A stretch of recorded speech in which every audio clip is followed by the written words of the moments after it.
so looks like we have a pretty decent turnout, so we will take off on this. Hi everyone, my name is Devin Smith. I work here at Tavora on the incident response team. Today I will be going over different hunt teaming techniques.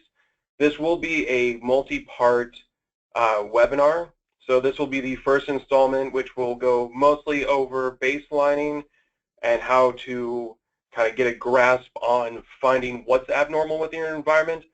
And then we will actually be going further into other tools as the webinars progress.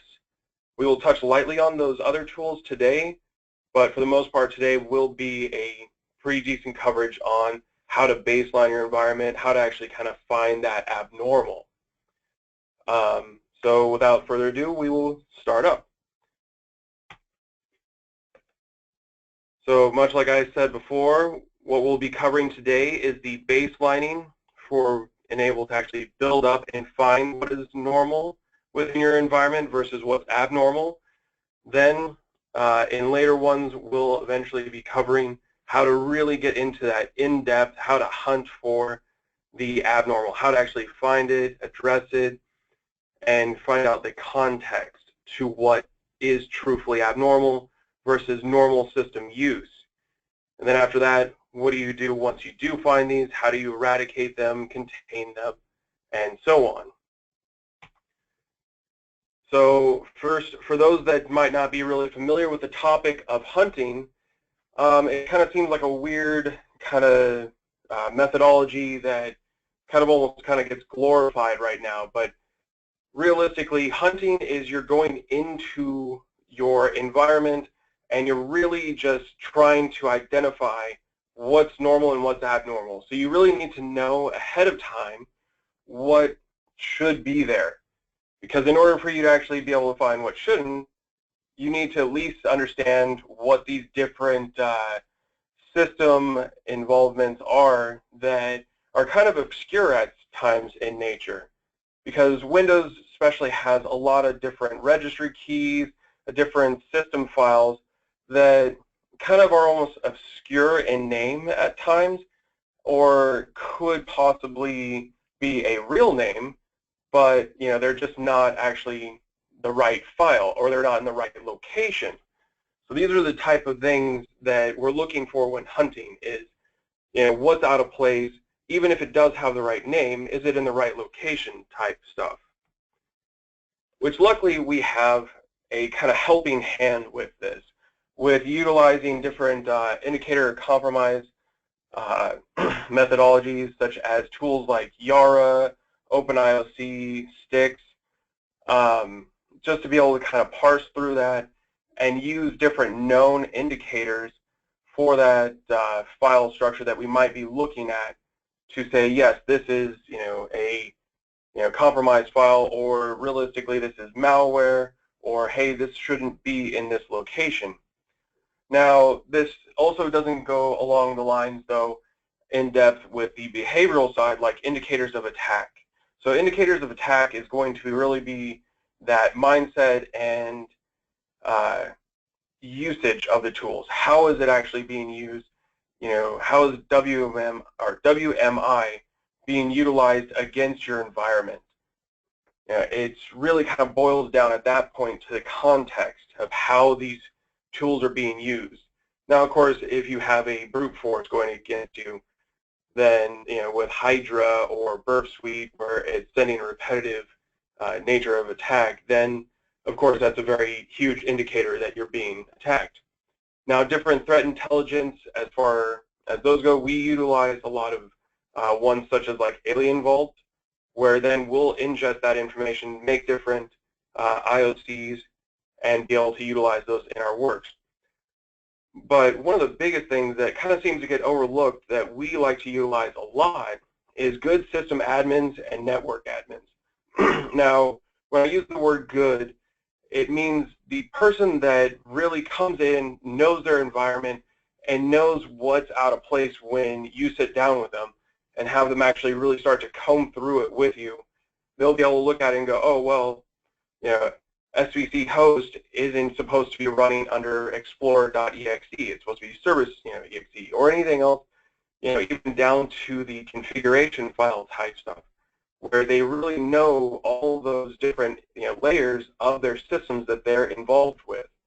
We love to get those people involved when we come on site to actually do a breach assessment, where we're actually doing a hunt teaming exercise with our clients.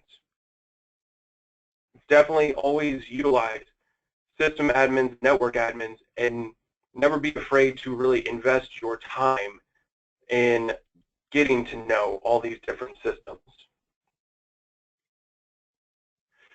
So how do we go about baselining an environment is could be different than most companies, but since we come into a new environment, we tend to utilize a tool such as Kansa, where it's able to actually use PS remoting to talk to multiple different types of systems. So you have different web servers, application servers, SQL servers, even down to your endpoints.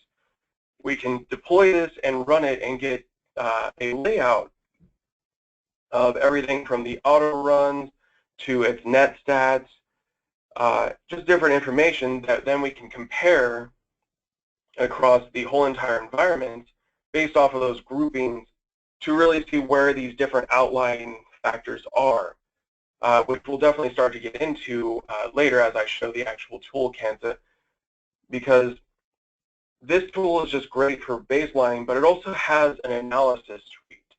The analysis suite really has a lot of different capabilities because it's very object-oriented, because it looks at the computer names, the different types, and you can filter off of that information to return back the results that you're looking for.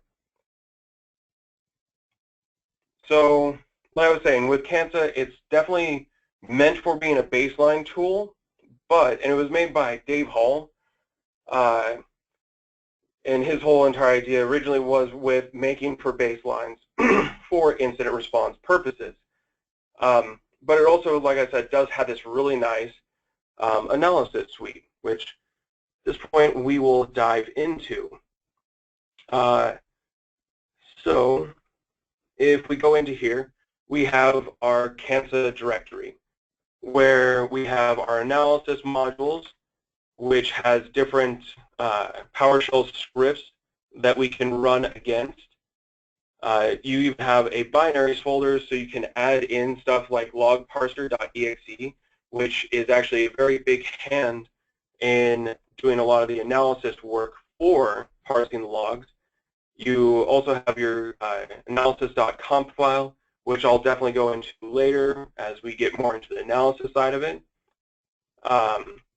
Then same thing on the other side is when you're actually gathering the information, you have your modules directory. Now the great thing with the modules directory is like how we see here, where we have the Kansa directory. Well, with Kansa, we give it a simple command, we give it a target or target list, and we'll just say localhost in this case scenario. And then we give it its module path. So the module path allows us to be able to make multiple different module directories, each being very unique to the environment that you're going to be running Kansa against. So you can, in fact, have a very scripted, down-to-it configuration for your different environments, because your endpoint's going to always be different than a web server. Your SQL servers are going to be different than your application servers, and so on. So each one of them is a very unique environment. So you want to be able to have these different module capabilities. So with that, we could have, like I was saying, the web one or your endpoint modules. That way, so you can actually build upon it. With that is the modules configuration. So kind of going into how that's actually possible is when you use Kansa from the root directory to call upon this and you use the modules path, it'll query against this configuration file. This configuration file lets us actually do different things, such as the bend depth that you see here, where we can actually have multiple different versions of auto run. So say that we have a 32-bit or we have a 64-bit system and so on, we have those abilities to run against it. And now Kansa has those executables to be able to perform those tasks. We also have the various scripts that we're going to run against these environments. So we can actually build it, customize it, take any of them out or comment them out even, to where it gives us that customization for what we're trying to get done with this. Really kind of, like I said, it makes it to where, say, if there is no IIS, such as a endpoint should really not have IIS running on it, unless maybe it's a dev box that one of your software engineers is running, and he for some reason has IIS running just as his own dev environment. Probably not a good thing. Should probably look into it and tell him to stop that and give him an actual dev server. But on the offhand, you might actually have that. But you can at least remove such a line so you don't have to actually worry about extra information that's really not going to help your case. Or you can leave it in there, like I said, to try and find those one-offs. So it really allows for that really in-depth customization. Same thing with the analysis configuration, is you have the ability to parse and say what your different analysis is going to be run against. And every single time that you run Kansa, you'll get an output directory that looks much like this. So you go into it, you'll have all the different directories based off of the execution of commands that you did. And so in this case, we'll see a varying amount of information that is CSV separated. So with this, you could even ingest it into environments such as elk stack. You could use even the analysis ones that are the scripts that we have also for Kansa. So there's a lot of varying different possibilities that you can do with this information to be able to kind of query against it and figure out what is abnormal.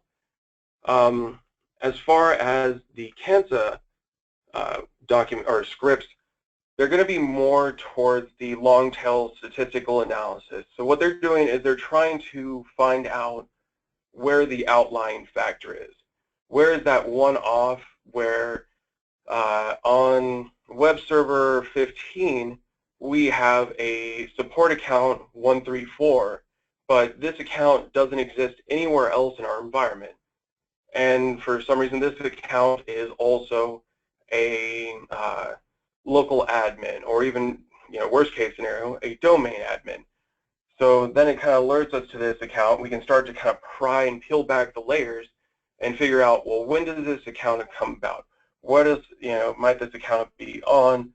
And what are these different little possibilities that come with this account? So like I was saying, Kansa is a huge helping hand for getting into that side of life, getting into knowing what is good and what is bad within your environment.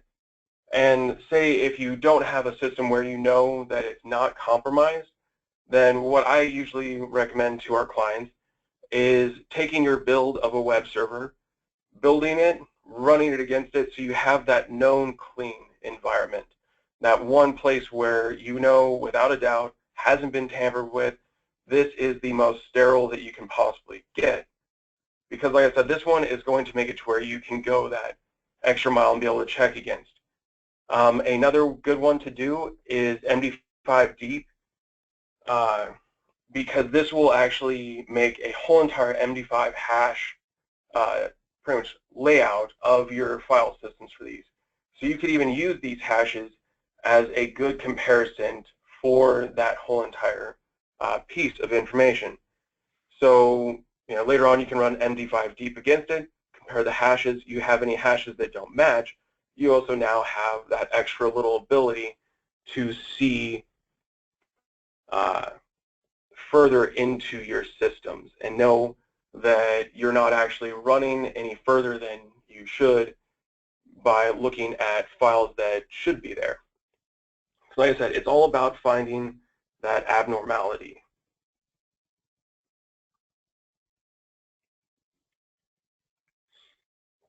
So now that we have our baseline built up and we've acquired all this information and we've been able to look through all of our different endpoints, all these different web servers, and we've been able to pinpoint a few collective locations that are compromised, or possibly at this point we'll call it possibly compromised, because this is where we kind of start to do our investigative side. We really start to dive into these slim few, hopefully that they're slim few,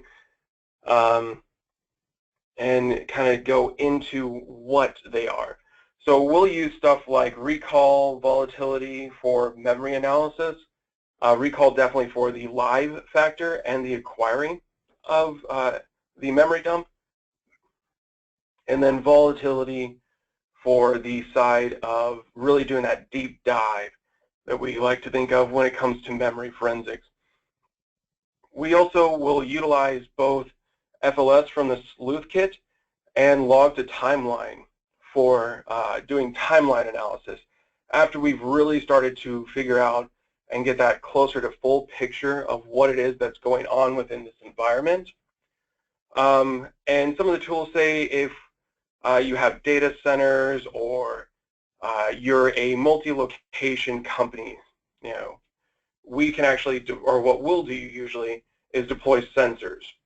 We regularly use F-response, and we have in some cases utilized Endpoint Investigator from Ncase.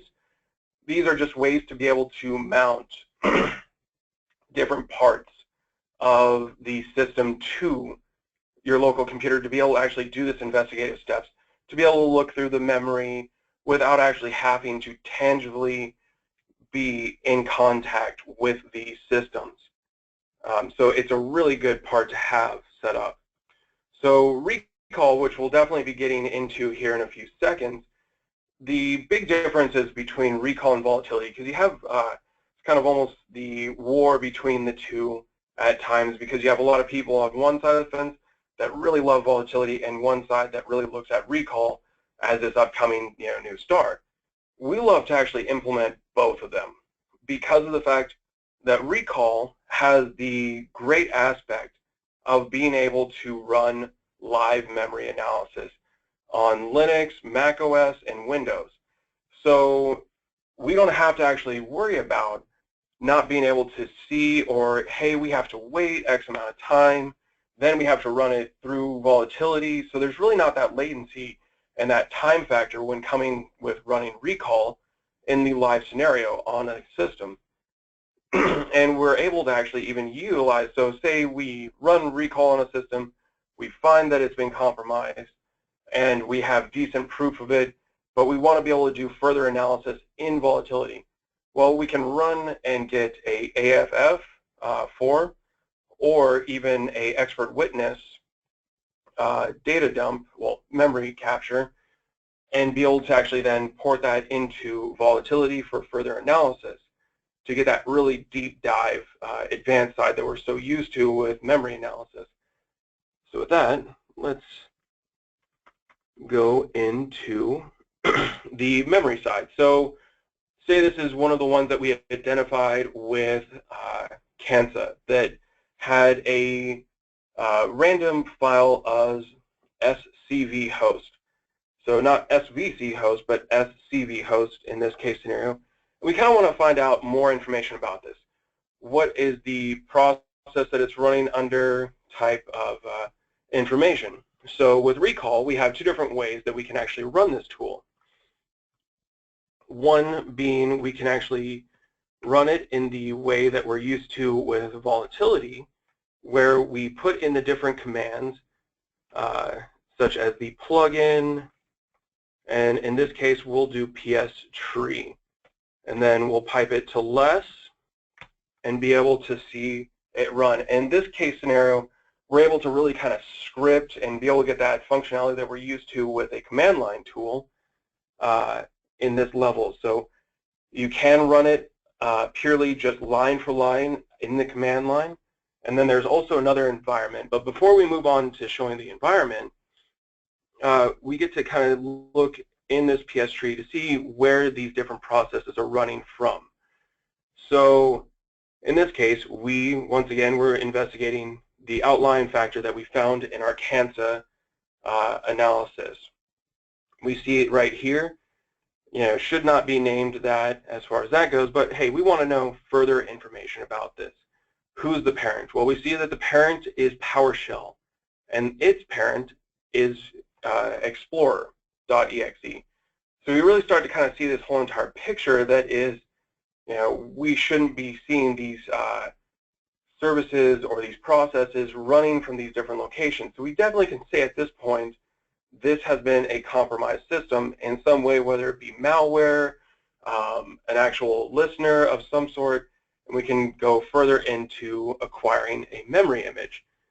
So in this case, we can actually go into recall with the -v and --live option, and it will bring up a little environment, kind of like its own little shell environment, where we can run the plugins command. And generally speaking, on the first run, it kind of does this little query analysis and brings up this menu-based system where we can tab or do Shift-Tab to go back through and be able to kind of look through it, or even after the dot. So say we do plugins.a. It will bring up a submenu of all the different A options possible. So in this case, we're looking to acquire a AFF memory dump. So we do destination equals, and then we'll just output it to this directory and do test.aff, and it will run and start acquiring the memory. So now that we've already identified it, we don't actually have to bring up FTK imaging or any other kind of EnCase imager, or even just using DD, whatever it be. We can actually do it all from recall right here and be able to then dive in further into the volatility side. Really get those verbose options that we're so used to when it comes to memory forensics.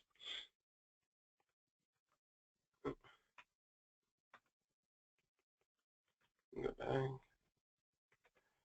So continuing on, at this point we would start to look at doing the timeline analysis, which this will be what we really dive into on the next webinar, where we really get to kind of sift through and see the different time frames in which a system might have been infected.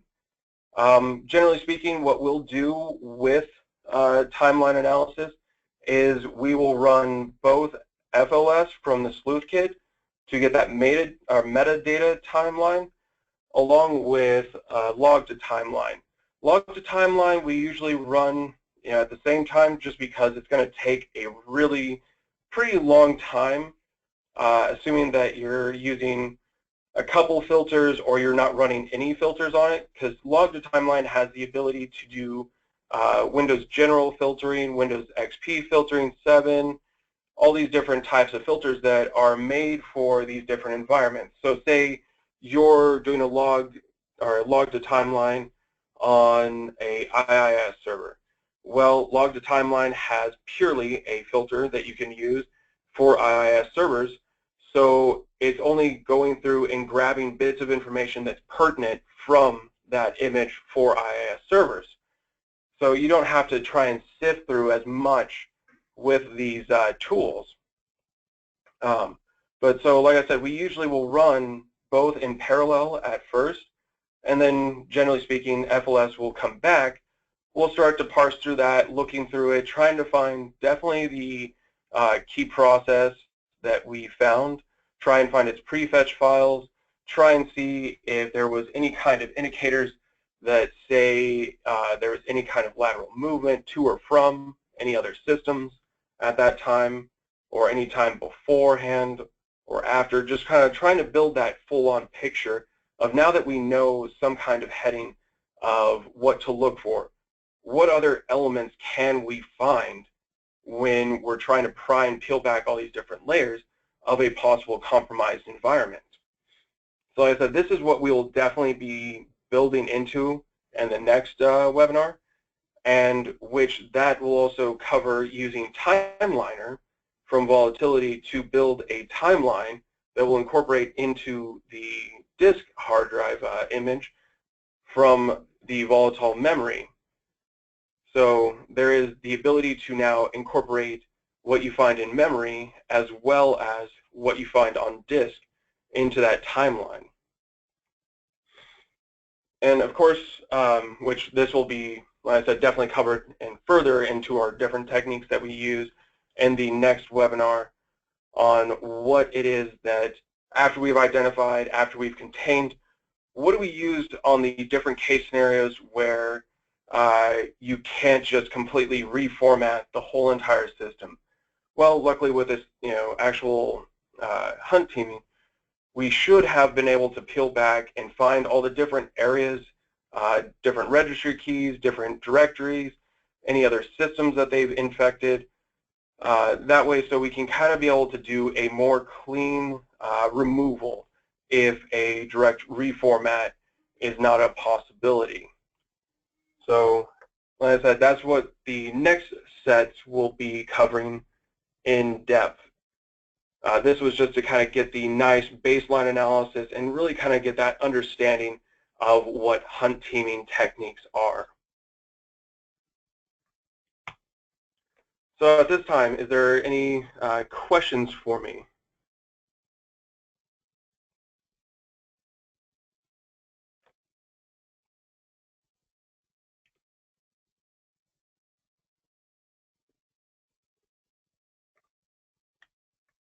Definitely a good one.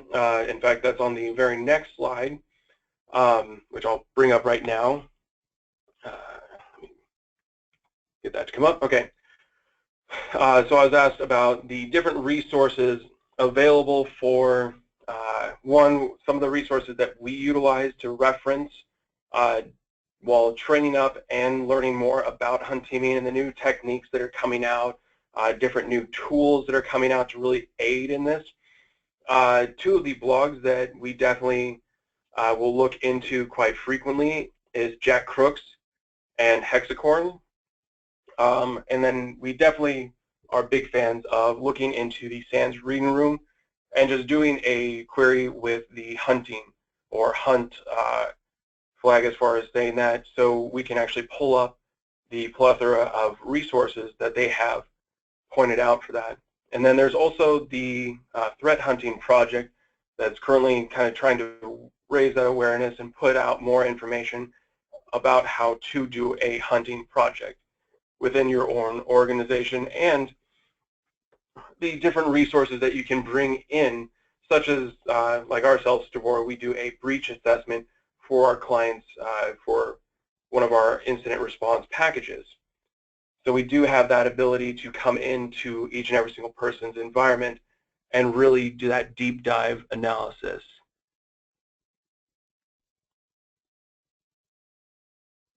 And then, much like it was asked right here with the link for CANSA, CANSA is on GitHub. There are multiple different links, different blogs that have actually touched upon CANSA and its utilization, which are actually referenced on its GitHub page. So definitely go there, load it up, learn it. It's a very valuable resource if you're having a Windows environment. Unfortunately, at this point in time, there's really no kind of comparable resource for a Unix environment when pulling back those types of resources. So at this point, sadly, there isn't really that, but it at least helps out with baselining the Windows environments. Any other questions or concerns at this time?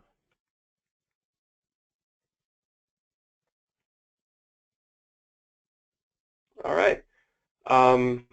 Thank you very much, everyone, for coming. Greatly appreciate it, and look forward to seeing you guys at the next webinar as the follow-up to this whole entire series. Have a great day.